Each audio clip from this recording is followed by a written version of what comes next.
আজকে আমি প্রজেস্টেরন নিয়ে আপনাদের মাঝে আলোচনা করার জন্য উপস্থিত হলাম। প্রজেস্টেরনটা কি? প্রজেস্টেরন আসলে আমাদের শরীরে অনেকগুলা হরমোন আছে, তার ভিতরে এটি একটি হরমোন।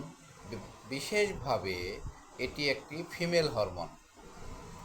এই হরমোনটার কারণেই একজন প্রাপ্তবয়স্ক মহিলা সে কনসিভ করার ক্ষমতা অর্জন করে। আর এখানে যদি কোনো ডিসক্রিপেন্সি থাকে তাহলেই তার কনসিভে সমস্যার সৃষ্টি হয়। শুধু যদি আমি এটা বলি তাহলে ভুল হবে যে কনসিভের জন্য একটি হরমোন কেন আমি বলতেছি। তো আমি একটি বলতেছি এই জন্যই আজকে আমি প্রজেস্টেরন হরমোনটা নিয়ে আলোচনা করব। এছাড়া এটার ব্যাপারে অনেকগুলো হরমোনই আছে যেগুলা এই কনসেপ্টের জন্য ভূমিকা রাখে। তবে আমি আজকে শুধুমাত্র প্রজেস্টেরনটা নিয়েই আলোচনা করতে চাচ্ছি। প্রজেস্টেরন হলো, এখন মহিলাদের যখন সাইকেল শুরু হয় তখন এটাকে তিনটা ভাগে ভাগ করা হয়: follicle period, ovulation period and conceiving period. তো এটা হলো থার্ড স্টেপ, যেখানে থার্ড স্টেপ মানে আমরা শেষ স্টেপই বলবো।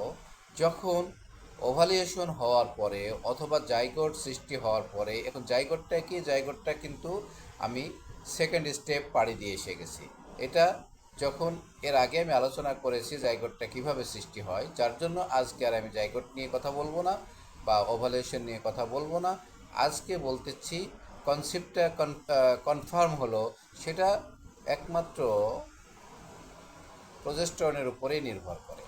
প্রজেস্টেরনটা হলো যখন ওভালিউশন হয়ে গেল, এরপরে থার্ড স্টেপে এসে প্রজেস্টেরনের কাজটা হলো ইউটেরাসের উপরে একটা লেয়ার সৃষ্টি করা। যে লেয়ারটা আপনাদের বোঝানোর জন্য আমি বলতেছি, যখন মানুষ রাজমিস্ত্রিরা বিল্ডিং করে তখন ওইটার উপরে টাইলস বসানোর আগে হাতুড়ি দিয়ে পিটিয়ে পিটিয়ে রেখে এবড়ো থেবড়ো করে, কাটা কাটা কাটা কাটা করে, যাতে ওটার উপরে ভালোভাবে সিমেন্ট বসে। ঠিক প্রজেস্টেরনের কাজটা হলো ইউটেরাসের উপরে একটা লেয়ার, ওরকম একটা এবড়ো থেবড়ো সুন্দর লেভেলের একটা লেয়ার সৃষ্টি করা, যে লেয়ারটার কারণে ওভালিউশন হওয়ার পরে যে যেটাকে ওভালিউশন হওয়া মানেই যে ওটা অর্থাৎ জাইগোট সৃষ্টি হয়ে গেল, অর্থাৎ আপনি কনসিভ হয়ে গেছেন। এখন এই কনসিভটার যে ডিমটা আসবে, এই ডিমটা আপনার ইউটেরাসের উপরে যাতে ধরে রাখতে পারে, সেই কাজটাই মূলত প্রজেস্টেরন করে থাকে। যখন প্রজেস্টেরনের ঘাটতি হয়ে থাকে, তখন প্রজেস্টেরন যখন কম থাকে তখন ওইটা আর ধরে রাখতে পারে না। আবার যদি এর লেয়ার বেশি হয়ে থাকে তখনও সমস্যা হয়ে যায়। তো এইটাই হলো আমার আজকের আলোচ্য বিষয় ছিল প্রজেস্টেরন কী জিনিস। তো প্রজেস্টেরন লেভেল মেনটেন করার জন্য আপনাকে ট্রিটমেন্ট নিতে হবে।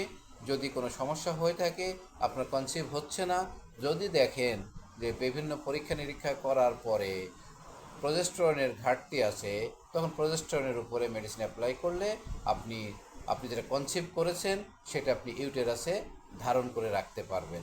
আর যদি এটার কোনো তারতম্য হয় তখন এটা বারবারই কনসিভ হবে, কিন্তু আপনি ধরে রাখতে পারবেন না।